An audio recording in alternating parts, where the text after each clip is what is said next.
Australian and British soldiers suffered, laughed, and died side by side in countless hellholes throughout the Second World War.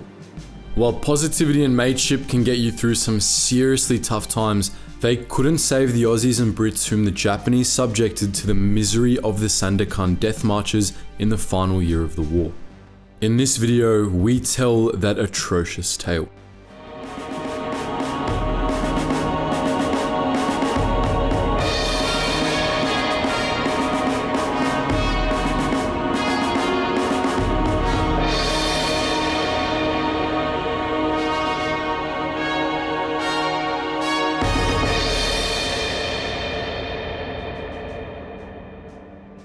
In February 1942, Imperial Japan's 25th Army crossed the Johor Strait onto the island of Singapore and crushed the defending Allied forces so thoroughly that they surrendered some 80,000 troops.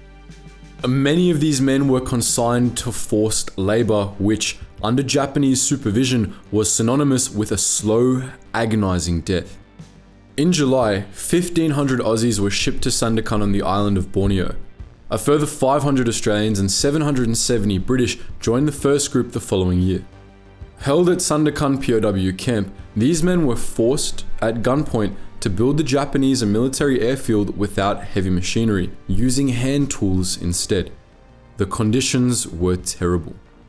Before it was a POW camp, Sandakan was an experimental farm owned by the North Borneo Chartered Company. During the war, it was divided into an Australian compound, a British compound, and a site for Japanese guards to live and chill when they weren't tormenting their prisoners. In charge of Sandakan was Japanese Lieutenant Sumi Hoshijima, chosen because he was a military engineer capable of building an airfield, and he was also a huge a-hole.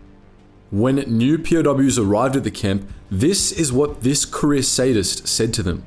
"You will work until your bones rot under the tropical sun of Borneo. You will work for the Emperor. If any of you escape, I will pick out 3 or 4 and shoot them. The war will last for 100 years. We'll call him Hoshi now, because why not?" The fences surrounding the compounds were electrified and fixed with barbed wire. If a prisoner was caught stealing food, the guards would throw them into a wooden cage without food and in minimal clothes, often just a loincloth. The mosquitoes were well fed at least. No matter what, the prisoners could only use the loo twice per day. The guards also punished them with methods of torture involving electricity and water. Other methods included hammering meat skewers into their ears. Such was the fate that befell Lieutenant Rod Wells, who described the experience as such. "I think I fainted sometime after it went through the drum. I remember the last excruciating sort of pain, and I must have gone out for some time because I was revived with a bucket of water. Eventually it healed, but of course I couldn't hear with it. I've never been able to hear since." It didn't matter if the prisoners were sick or starving or wounded or a second from dead. They were forced to break their backs day in and day out, working their hands to the bone to build an airfield that would undoubtedly be used to wage war against fellow Aussies and Brits. In August 1943, the Japanese further crushed the prisoners' morale by removing Australian and British officers from the camp, sending them to suffer in Batu Lintang camp instead. According to an article on the Australian government's Anzac portal, 885 Australians and British perished in Sandakan. And it does seem that the Allies knew what was going on there, for in October 1944, they started bombing the airfield. They also planned a rescue operation codenamed Kingfisher, but never bloody went through with it. Just why Operation Kingfisher fell through remains unknown. Either way, by January 1945, the Japanese airfield was so messed up that Hoshi, now captain, decided he would move his operation to the town of Ranau instead. It didn't matter that Ranau was 260 kilometers or 160 miles away, through mountain ranges and sweltering jungles and swamps, nor that his prisoners were already on death's door. And so began the Sandakan Death Marches. The first group of POWs left in January. There were 455 of them. They had to carry all of the Japanese guards' equipment and were only given 4 days' rations. The journey required 9. Along the way, prisoners dropped like flies. If they couldn't keep up, the Japanese just killed them.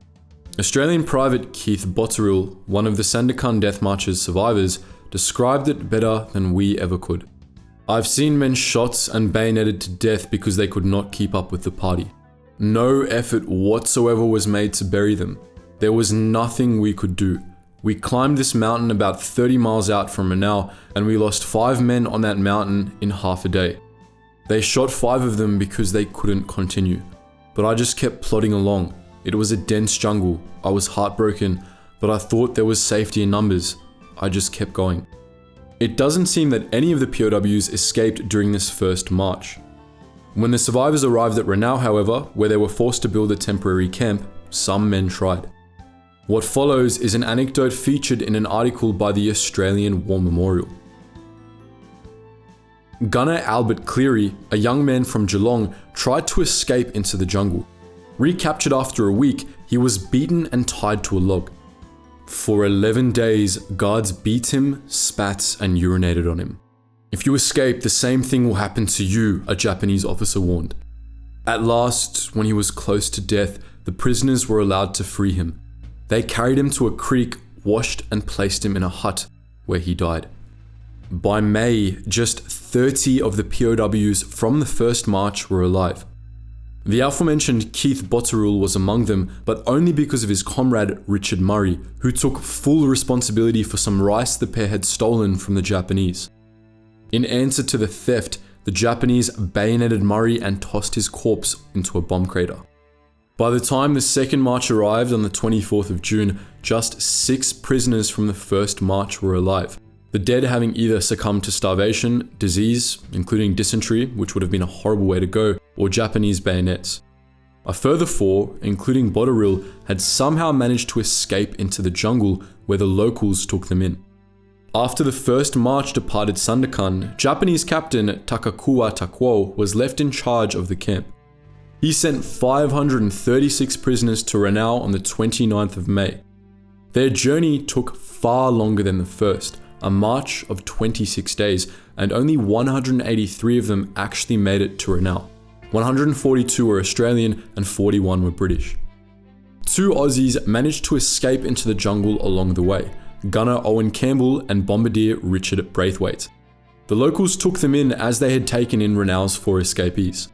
Now only some 250 POWs remained in Sandakan. On the 9th of June 1945, the Japanese departed with 75 of them on a 3rd and final march. The rest were left to starve to death in the camp. Some resorted to cannibalism to survive, but all of them ultimately died. So too did every prisoner on the final march. Over at Ranau, every single POW perished, too weak to work and thus shot by the Japanese. Of the 6 Aussies who escaped, 2 ultimately died as a result of their maltreatment, Botterill not included.